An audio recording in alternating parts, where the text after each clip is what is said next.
ರಾಮದುರ್ಗದಲ್ಲಿ 100 ಹಾಸಿಗೆಗಳ ತಾಲೂಕಾ ಆಸ್ಪತ್ರೆಯ ಶಂಕುಸ್ಥಾಪನೆ ನೆರವೇರಿಸಿದ ಸಚಿವ ದಿನೇಶ್ ಗುಂಡೂರಾವ್. ಬೆಳಗಾವಿ ಜಿಲ್ಲಾಡಳಿತ, ಜಿಲ್ಲಾ ಪಂಚಾಯತ್ ಬೆಳಗಾವಿ, ಆರೋಗ್ಯ ಮತ್ತು ಕುಟುಂಬ ಕಲ್ಯಾಣ ಇಲಾಖೆ ಬೆಳಗಾವಿ ಹಾಗೂ ಆರೋಗ್ಯ ಮತ್ತು ಕುಟುಂಬ ಕಲ್ಯಾಣ ಇಲಾಖೆ ಇವರ ಸಂಯುಕ್ತಾಶ್ರಯದಲ್ಲಿ ಸೋಮವಾರ ರಾಮದುರ್ಗದಲ್ಲಿ 100 ಹಾಸಿಗೆಗಳ ತಾಲೂಕಾ ಸಾರ್ವಜನಿಕ ಆಸ್ಪತ್ರೆಯ ನಿರ್ಮಾಣ ಕಾಮಗಾರಿಗೆ ಕರ್ನಾಟಕ ಸರ್ಕಾರದ ಆರೋಗ್ಯ ಮತ್ತು ಕುಟುಂಬ ಕಲ್ಯಾಣ ಇಲಾಖೆ ಸಚಿವರಾದ ದಿನೇಶ್ ಗುಂಡೂರಾವ್ ಅವರು ಶಂಕುಸ್ಥಾಪನೆ ನೆರವೇರಿಸಿದರು. ಶಂಕುಸ್ಥಾಪನೆ ನೆರವೇರಿಸಿದ ನಂತರ ಮಾತನಾಡಿದ ಸಚಿವರು, ಇವತ್ತು ರಾಮದುರ್ಗದಲ್ಲಿ 100 ಬೆಡ್ಗಳ ಸಾರ್ವಜನಿಕ ಆಸ್ಪತ್ರೆಗೆ ಶಂಕುಸ್ಥಾಪನೆ ನೆರವೇರಿಸಿರುವುದು ಸಂತೋಷದ ಸಂಗತಿ. ಸುಮಾರು 33 ಕೋಟಿ ರೂಪಾಯಿ ವೆಚ್ಚದಲ್ಲಿ ಸುಸಜ್ಜಿತವಾದ ಅತ್ಯಾಧುನಿಕ ಆಸ್ಪತ್ರೆಯನ್ನು ನಿರ್ಮಾಣ ಮಾಡಲಾಗುತ್ತಿದೆ. ಇವತ್ತು ರಾಮದುರ್ಗದಲ್ಲಿ ಈ ಅತ್ಯಾಧುನಿಕ ಸಾರ್ವಜನಿಕ ಆಸ್ಪತ್ರೆ ನಿರ್ಮಾಣವಾಗಬೇಕಾದರೆ ಅದಕ್ಕೆ ಮುಖ್ಯ ಕಾರಣ ಶಾಸಕ ಅಶೋಕ್ ಪಟ್ಟಣ ಅವರು. ಶಾಸಕ ಅಶೋಕ್ ಪಟ್ಟಣ ಅವರು ಸದಾ ಅಭಿವೃದ್ಧಿ ಪರ ಮತ್ತು ಕ್ಷೇತ್ರದ ಜನರ ಕಾಳಜಿ ವಹಿಸುವವರಾಗಿದ್ದು, ತಮ್ಮ ರಾಮದುರ್ಗ ಕ್ಷೇತ್ರದಲ್ಲಿ ಸಾಕಷ್ಟು ಅಭಿವೃದ್ಧಿ ಕಾರ್ಯಗಳನ್ನು ಮಾಡಿದ್ದಾರೆ ಎಂದು ಹೇಳಿದರು. ನಂತರ ಶಾಸಕ ಅಶೋಕ್ ಪಟ್ಟಣ ಅವರು ಮಾತನಾಡಿ, ನಮ್ಮ ರಾಮದುರ್ಗಕ್ಕೆ ಒಂದು ಆಧುನಿಕ ಆಸ್ಪತ್ರೆಯ ಅವಶ್ಯಕತೆ ಇತ್ತು. ಸಚಿವ ದಿನೇಶ್ ಗುಂಡೂರಾವ್ ಅವರು ನಮ್ಮ ಮನವಿಗೆ ಸ್ಪಂದಿಸಿ ರಾಮದುರ್ಗಕ್ಕೆ 100 ಹಾಸಿಗೆಗಳ ಸಾರ್ವಜನಿಕ ಆಸ್ಪತ್ರೆಯನ್ನು ಕೊಟ್ಟಿದ್ದಾರೆ. ಅವರಿಗೆ ಧನ್ಯವಾದಗಳನ್ನು ಸಲ್ಲಿಸುತ್ತೇನೆ ಮತ್ತು ಇದರ ಜೊತೆಗೆ ಪಟ್ಟಣದಲ್ಲಿ ತಾಯಿ ಮಕ್ಕಳ ಆಸ್ಪತ್ರೆಯೊಂದನ್ನು ನಿರ್ಮಿಸಬೇಕೆಂದು ಸಚಿವರಿಗೆ ಮನವಿ ಮಾಡಿಕೊಂಡರು. ಈ ಸಂದರ್ಭದಲ್ಲಿ ಪುಷ್ಪಾ ಉಪ್ಪಾರ್, ಜಂಟಿ ಆರೋಗ್ಯ ಮತ್ತು ಕುಟುಂಬ ಕಲ್ಯಾಣ ಇಲಾಖೆ ಬೆಳಗಾವಿ, ಪ್ರಕಾಶ್ ಹುಳೆಪ್ಗೋಳ, ವಿನಯ್ ನವಲಗಟ್ಟಿ, ಜಿಲ್ಲಾ ಗ್ಯಾರಂಟಿ ಅನುಷ್ಠಾನ ಸಮಿತಿ Belagavi, Sunil Hanamakkanavar, IP Gadad, THO Naveen Nijaguli, EO Basavaraj Ainapura, Chidananda ಉಪಸ್ಥಿತರಿದ್ದರು. ವರದಿ ಅಫ್ತಾಬ್ ಸರ್ಮುಲ್ಲಾ, ರಾಮದುರ್ಗ. ಅವಶ್ಯ ಇತ್ತು. ನಾನು ಬಹಳ ಫೋರ್ಸ್ ಮಾಡಕ್ ಹೋಗಿರಲಿಲ್ಲ, ಸುಮ್ಮನೆ ಒಂದು ಖಾಲಿ ಲೆಟರ್ ಕೊಟ್ಟಿದ್ದೆ ನಮ್ಮ ಮಂತ್ರಿಗಳಿಗೆ. ಪಾಪ ಅವರೇ ಒಂದಿನ ಕೇಳಿದ್ರು, ನೋಡಪ್ಪ ನೀವು ಲೆಟರ್ ಕೊಟ್ಟಿದ್ದೀರಿ, ಪಕ್ಷಿ ಮಾಡಲಾದರೂ ಕೂಡ ನಿಮ್ಮ MLA ನಾನು ಒಂದು ಹಾಕಿ 100 ಹಾಕಿದ್ದು ಕೊಟ್ಟಿದ್ದೀನಿ, ಭಾಳ ಧನ್ಯವಾದಗಳು ಸರ್ ಅಂತ ಹೇಳಿದೆ. ಪಾಪ ಅವರು ನಮ್ಮ ಮೇಲೆ ಯಾಕೆ ಭಾಳ ಪ್ರೀತಿ ಅಂದರೆ ಅವ್ರ ತಂದೆ ಸ್ನೇಹಿತರು ನಾವೆಲ್ಲ ಇನ್ನು ಯೂತ್ ಕಾಂಗ್ರೆಸ್ ಇದ್ವಿ. ಅವ್ರ ತಂದೆ ಮುಖ್ಯಮಂತ್ರಿ ಆದರು, ಯೂತ್ ಕಾಂಗ್ರೆಸ್ ಅಧ್ಯಕ್ಷರಾಗಿದ್ದು ಕೂಡ. ಅವರು ನಾವು ಹೇಳಬಾರ್ದು, ಇಲ್ಲಿ ಭಾಳ ಜನ ಗೊತ್ತಿಲ್ಲ ಅವ್ರ ತಂದೆ ಬಗ್ಗೆ. ಅವ್ರ ತಂದೆ ಭಾಳ ವಿಶಾಲ ಹೃದಯದವರು, ಯಾರೇ ಎಗ್ರೆಸ್ಟ್ ಮಾಡಿದ್ರು ಬಾರ ಕೂತ್ಕೊಂಡು ಮಾತಾಡ್ಸೋ ಅಂತ ಮನೋಭಾವ ಹೊಂದಿರು. ಅವ್ರ ತಂದೆಗೆ ತಕ್ಕಂತೆ ಮಗ ಅಂದರೆ ಮಿಸ್ಟರ್ ದಿನೇಶ್ ಗುಂಡೂರಾವ್ ಅವರು ಹೇಳೋದು. ಭಾಳ ಸರಿ ನೋಡಿದ್ದೀನಿ, ಭಾಳ ಜನ ಮಂತ್ರಿಗಳು ನೋಡಿದ್ದೀನಿ. ನಾನು ಭಾಳ ಜನ ಮಂತ್ರಿಗಳ ಭಾಳ ಜನ ಮುಖ್ಯಮಂತ್ರಿಗಳೇ ನೋಡ್ಕೊಂಡಿದ್ದೀನಿ, ಅವ್ರಿಗೆಲ್ಲ ಗೊತ್ತಿದೆ. ಆದರೆ ಅವರ ತಂದೆ ಅಂತ ಜನಪ್ರಿಯರು ಮತ್ತು ಸ್ನೇಹಿತಿಗೆ ಬೆಲೆ ಕೊಡೋರು. ಅವರು FM ಖಾನ್ ಅಂತ ಒಬ್ಬರು ಸ್ನೇಹಿತರು, ನಿಮಗೆಲ್ಲ ಗೊತ್ತಿಲ್ಲ. FM ಖಾನ್ಗೆ ದೂರ ಇಡಿ ಅಂದ್ಬಿಟ್ಟು ಡೆಲ್ಲಿ ನಾಯಕರು ಹೇಳೋರು ಇಂದಿರಾ ಗಾಂಧಿ ಇದ್ದಾಗ.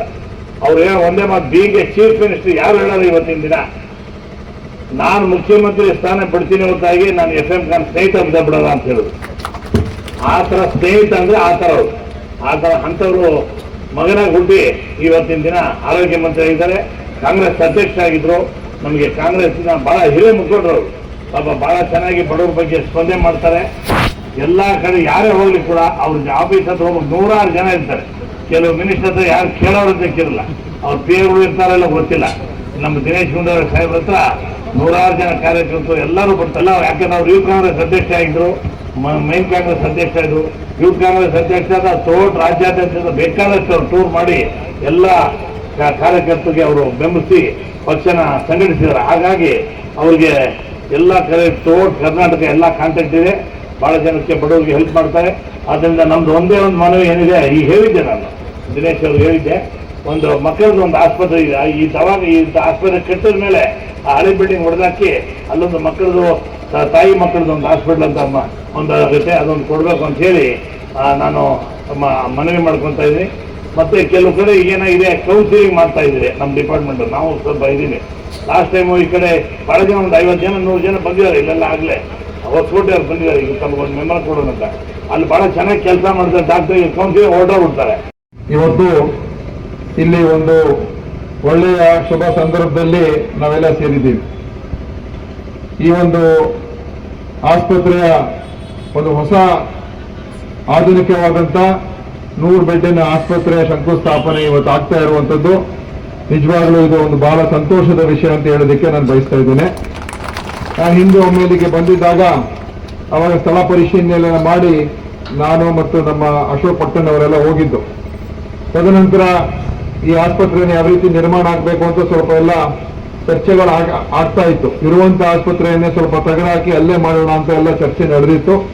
ಅಂತಿಮವಾಗಿ ನಮ್ಮ ಶಾಸಕರು ಅವ್ರು ಏನ್ ಹೇಳಿದ್ರು ಅಂತ ಹೇಳಿ, ಇಲ್ಲ ಸರ್ ಅಲ್ಲೆಲ್ಲ ಮಾಡಕ್ ಹೋದ್ರೆ ಸರಿ ಹೋಗೋದಿಲ್ಲ, ಒಂದು ಹೊಸದಾಗಿ ಇಲ್ಲೇ ನಿರ್ಮಾಣ ಮಾಡಿದ್ರೆ ಸರಿ ಹೋಗುತ್ತೆ ಅಂತ ಹೇಳಿ ಅವರ ಅಭಿಪ್ರಾಯ ಮೇರೆಗೆ ಅಂತಿಮವಾಗಿ ಅದೇ ತೀರ್ಮಾನ ಆಗಿ ಇವತ್ತು ಇಲ್ಲಿ ಈ ಒಂದು ಆಸ್ಪತ್ರೆಗೆ ಇವತ್ತು ಕಟ್ಟೋದಕ್ಕೆ ಅನುಮೋದನೆ ಸಿಕ್ಕಿ ಇವತ್ತು ಕಾಮಗಾರಿ ಶುರು ಆಗ್ತಾ ಇದೆ. ಸುಮಾರು 33 ಕೋಟಿ ರೂಪಾಯಿ ವೆಚ್ಚದಲ್ಲಿ ಇದು ಮಾಡ್ತಾ ಇರ್ತಕ್ಕಂಥ ಆಸ್ಪತ್ರೆ. ಅಂದ್ರೆ ಎಲ್ಲಾ ರೀತಿಯ ಆಧುನಿಕವಾದಂಥ ವ್ಯವಸ್ಥೆಗಳು, ನೆಲಮಾಡಿ ಮತ್ತು ಮೊದಲನೇ ಮಾಡಿ, ಎರಡನೇ ಮಾಡಿ, ಗ್ರೌಂಡ್ +2 ಈ ಒಂದು ಕಟ್ಟಡ ಇಲ್ಲಿ ನಿರ್ಮಾಣ ಆಗ್ತದೆ.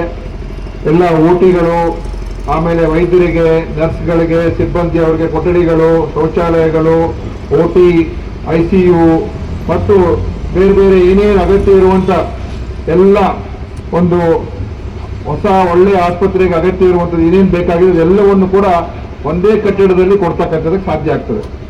ಹಿಂದೆ ಏನು ಆಸ್ಪತ್ರೆ ಇದೆ ಅದು ಹಂತ ಹಂತವಾಗಿ ಕಟ್ಕೊಂಡ್ ಬಂದಿದ್ರು. ಯಾಕಂದ್ರೆ ಬಹಳ ಶುರುವಾಗಿದ್ದ ಆಸ್ಪತ್ರೆ ಇದು.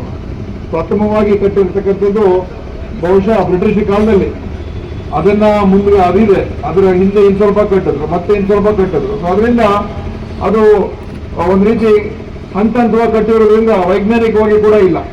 ಇವತ್ತು ಆರೋಗ್ಯ ವ್ಯವಸ್ಥೆ ಮತ್ತು ಅದರ ಆಸ್ಪತ್ರೆಗಳಲ್ಲಿ ಬಹಳಷ್ಟು ಹೊಸ ಹೊಸ ಎಲ್ಲ ತಂತ್ರಜ್ಞಾನಗಳು ಬಂದಿದೆ.